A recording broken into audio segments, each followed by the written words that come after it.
स्वागत करता हूं मैं आपको देव सुपर स्टडी में। तो आइए हम लोग समझते हैं इस वीडियो में गुप्त उत्तर काल यानी कि वर्धन काल 647 ईसा पूर्व तक। ठीक है, ये आपका जो है कि लास्ट चैप्टर होगा। ठीक है, इस जो एंशिएंट हिस्ट्री हम लोग प्राचीन भारत जो पढ़ रहे थे। ठीक है, इसके बाद से हम लोग विविध, इसके बाद से एंशिएंट समाप्त हो जाएगा। उसके बाद से हम लोग देखेंगे इसमें, उसके बाद से मिडुअल यानी कि मध्यकालीन भारत हम लोग पढ़ेंगे। ठीक है, तो ये लास्ट चैप्टर हम लोग आज देखते हैं, चैप्टर 7 गुप्त उत्तर काल। ठीक है, तो सबसे पहले हम इसको जूम करते हैं। इसमें फर्स्ट क्वेश्चन है हमारा। ठीक है, थानेश्वर में वर्धन वंश पुष्प भूति वंश की स्थापना की किसने की? यानी कि इस ऑप्शन यानी कि क्वेश्चन नंबर फर्स्ट का, यहाँ पे क्वेश्चन नंबर फर्स्ट का ऑप्शन नंबर सी सही हो जाएगा, पुष्य भूतिवर्धन ने। क्लियर। क्वेश्चन नंबर 2 है। ठीक है, यहाँ पे राज्य दिया गया है और उसकी राजधानी दिया गया है। ठीक है ना, यानी कि वर्धन की राजधानी कहाँ है? थानेश्वर। ठीक है, और मौखरी की राजधानी कहाँ है? कन्नौज। व काटक की राजधानी कहाँ है? पुरी का। मैत्रक की राजधानी वल्लभी है, यानी कि ऑप्शन ए सही हो जाएगा। क्लियर। नेक्स्ट है हमारा नेक्स्ट क्वेश्चन। यहाँ पे राजवंश दिया गया है और यहाँ पे संस्थापक दिया गया है। ठीक है ना, तो इसमें थर्ड का हमारा क्या होगा? वर्धन वंश। वर्धन वंश का संस्थापक कौन था? वर्धन वंश का संस्थापक पुष्यभूति था। ठीक है ना, और मौखरी का राजधानी संस्थापक कौन था? ईशान वर्मा था। क्लियर। वाकाटक का संस्थापक कौन था? ये विंध्य शक्ति था। और मैत्रक की संस्थापक भट्टारक था, यानी कि ऑप्शन नंबर ए बी सही हो जाएगा। ओके, क्वेश्चन नंबर 4 है हमारा। ठीक है, क्वेश्चन नंबर 4 है यहाँ पे। कदम्ब राज्य की स्थापना मयूर वंश ने की। उसने अपनी राजधानी बनाई, कहाँ बनाई थी? यानी कि 4 का ऑप्शन नंबर सी हो जाएगा, बैजंती या बनवासी को। ठीक है ना, क्वेश्चन नंबर 4 का ऑप्शन नंबर सी सही हो जाएगा। क्लियर। क्वेश्चन नंबर 5 है। निम्नलिखित में वह अंतिम बौद्ध राजा कौन था जो संस्कृत का महान विद्वान और लेखक था? यानी कि 5 का ऑप्शन नंबर डी सही हो जाएगा, हर्षवर्धन। क्लियर। इसके बाद क्वेश्चन नंबर 6 है। हर्ष रचित किसके द्वारा लिखी गई है? ये क्वेश्चन बहुत वायरल क्वेश्चन है, आप लोग इसको ध्यान रखेंगे। हर्ष रचित का जो लिखी गई है पुस्तक, ये बाणभट्ट द्वारा लिखी गई है। ठीक है, हर एग्जाम में पूछता है, बहुत ही मोस्ट इम्पॉर्टेंट है, आप लोग इसको ध्यान रखेंगे। क्लियर। अब चलते हैं, मूव करते हैं नेक्स्ट क्वेश्चन पे। क्वेश्चन नंबर 7 यहाँ से है हमारा। हर्षवर्धन के समय में, ठीक है ना, वह कौन सा चीनी तीर्थयात्री भारत आया था? ठीक है ना, हर्षवर्धन के शासनकाल में, ये भी बहुत बार पूछा गया है, हर एग्जाम में, हमारे भी कई एग्जाम में पूछा गया था, हम जब एग्जाम दिए हम। Hiuen Tsang. ठीक है ना, 7 का ऑप्शन नंबर डी सही हो जाए। क्लियर। क्वेश्चन नंबर 8 है हमारा। चालुक्य राजा पुलकेशिन सेकंड को किसने पराजित किया था? ऑप्शन नंबर बी सही हो जाएगा, Narasimha Varman first. Clear. Question number 9 है। किस व्यक्ति को द्वितीय अशोक कहा जाता है? 9 का ऑप्शन नंबर डी सही हो जाएगा, हर्षवर्धन को। 9 का ऑप्शन नंबर डी सही हो जाएगा। क्वेश्चन नंबर 10 है। बाणभट्ट किस सम्राट के राज दरबारी कवि थे? यानी कि 10 का ऑप्शन नंबर सी, हर्षवर्धन सही हो जाएगा। क्लियर। क्वेश्चन नंबर 11 है। हर्ष और पुलकेशिन सेकंड के मध्य हुए संघर्ष की जानकारी कहाँ से मिलती है? ठीक है, 11 का ऑप्शन नंबर ये सही होगा, ऐहोल अभिलेख से। कहाँ से? ऐहोल अभिलेख से मिलता है। क्लियर। क्वेश्चन नंबर 12 है। प्रातशील हुड सरिक केसरी। ठीक है, महाराजाधिराज नामक उपाधियां निम्न में से किसकी थी? यानी कि 12 का ऑप्शन नंबर बी सही हो जाएगा, Prabhakar Vardhan. Clear. Question number 13 है हमारा, सम्राट हर्ष ने अपनी राजधानी थानेश्वर से कहाँ स्थानांतरित की थी? ठीक है ना, यानी कि 13 का ऑप्शन नंबर सी सही हो जाएगा, कन्नौज। क्लियर। क्वेश्चन नंबर 14 है, समलोक्त पार्थनाथ किसे कहा गया है? 14 का ऑप्शन नंबर बी सही होगा, Prabhakar Vardhan. Clear.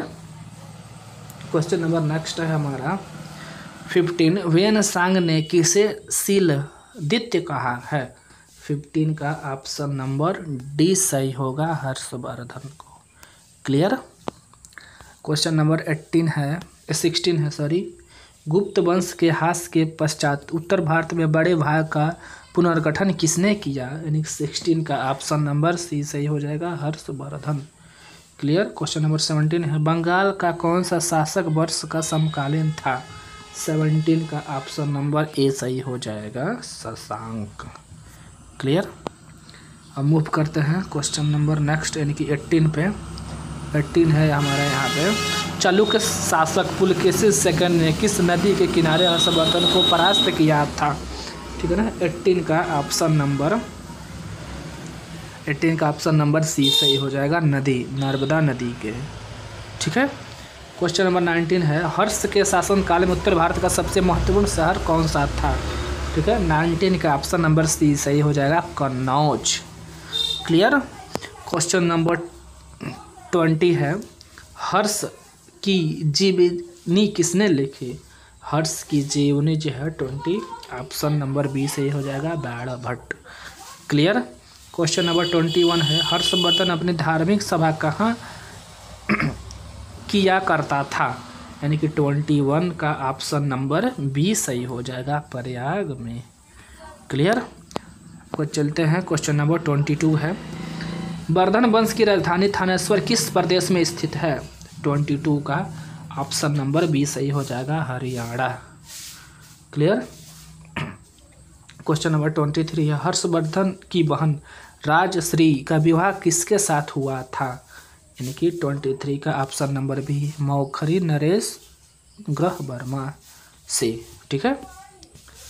Question number 24, Harshvardhan के अग्रज राज्यवर्धन सेकंड की हत्या किसने की थी?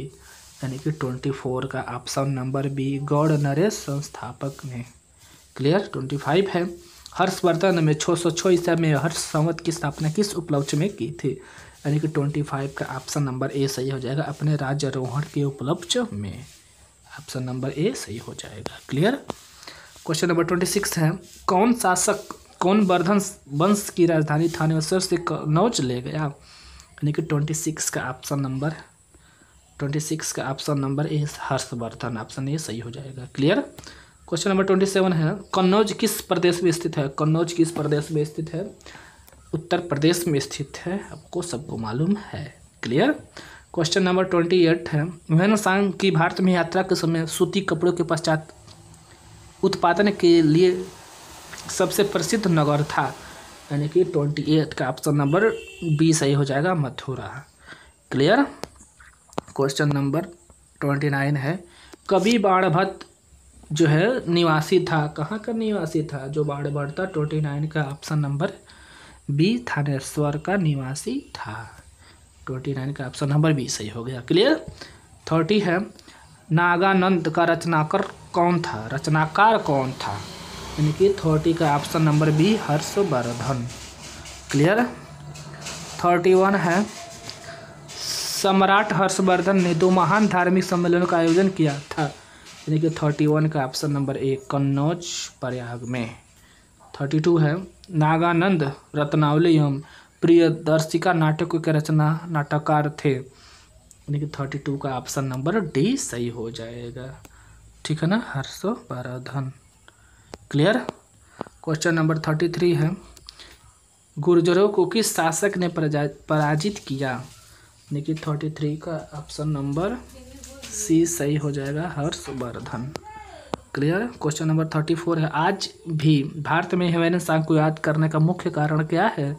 ठीक है ना, यानी कि 34 का ऑप्शन नंबर सियुकी की रचना किया था, इसलिए वार्डबर्ग यानी कि वेन सांग को आज के हम लोग करते हैं, सियुकी की रचना किया था वेन सांग ने। क्लियर। क्वेश्चन नंबर नेक्स्ट हम लोग 35 मूव करते हैं यहाँ से हो, ठीक है। 35 है हमारा, हर्षवर्धन के विजयी जीवन में एकमात्र पराजय देने वाला पुलकेशिन सेकंड कहाँ का शासक था? यानी कि 35 का ऑप्शन नंबर ए सही हो जाएगा, बतापी बदामी। क्लियर। 36 है, हर्षवर्धन ने अपनी पुत्री का विवाह पल्लवी नरेश से किया, जो कि उसके एक बड़ी कूटनीतिक उपलब्धि थी। वल्लभ नरेश का नाम था, यानी कि 36 का option number A Dhruv Sen second. Clear. Question number 37 है, 641 में किसने चीन के राजा ताइतुंग के पास एक राजदूत भेजा था? ठीक है ना, यानी कि 37 का ऑप्शन नंबर डी सही हो जाएगा, हर्षवर्धन ने। क्लियर। क्वेश्चन नंबर 38 है, ठीक है, बहुत ज़्यादा स्टेटमेंट दिया हुआ है।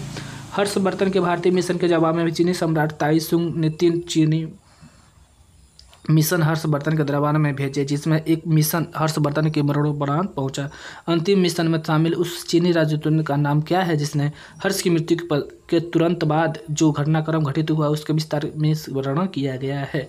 यानी कि 38 का ऑप्शन नंबर आपका ए सही हो जाएगा, वांग वेन से तिस्से। ठीक है। क्वेश्चन नंबर 39 है, किस चीनी यात्री को वर्तमान शाक्य मुनियों यात्रियों में राजकुमार कहा जाता है? 39 का ऑप्शन नंबर बी सही हो जाएगा, when Tsang. Clear. Question number 40 है, वेन सांग भारत में लगभग कितने साल रहा? वेन सांग जो है भारत में लगभग जो है 14 साल रहा था।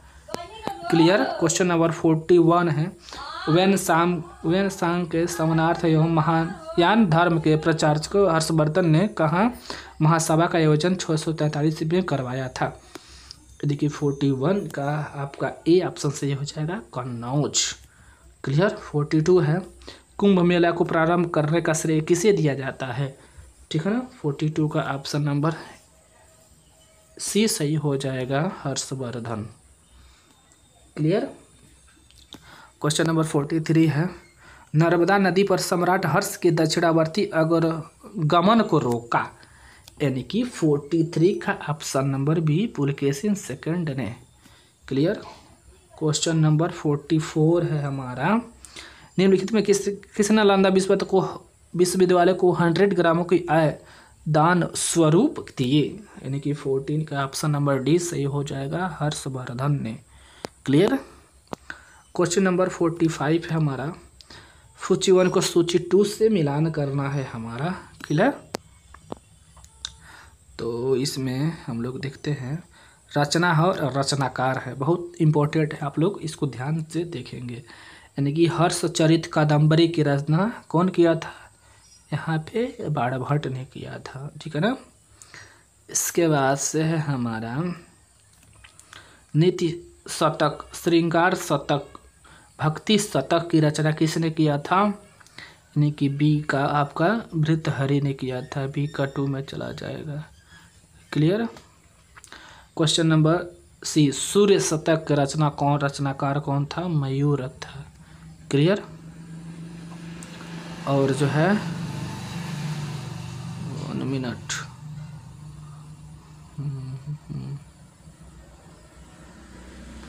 और जो है डी प्रियदर्शनी रत्नावली नागानंद का रचनाकार कौन था? हर्षवर्धन था। क्लियर। यानी कि ऑप्शन नंबर ए सही हो गया, यानी कि ऑप्शन नंबर ए इसमें सही हो जाएगा। क्लियर।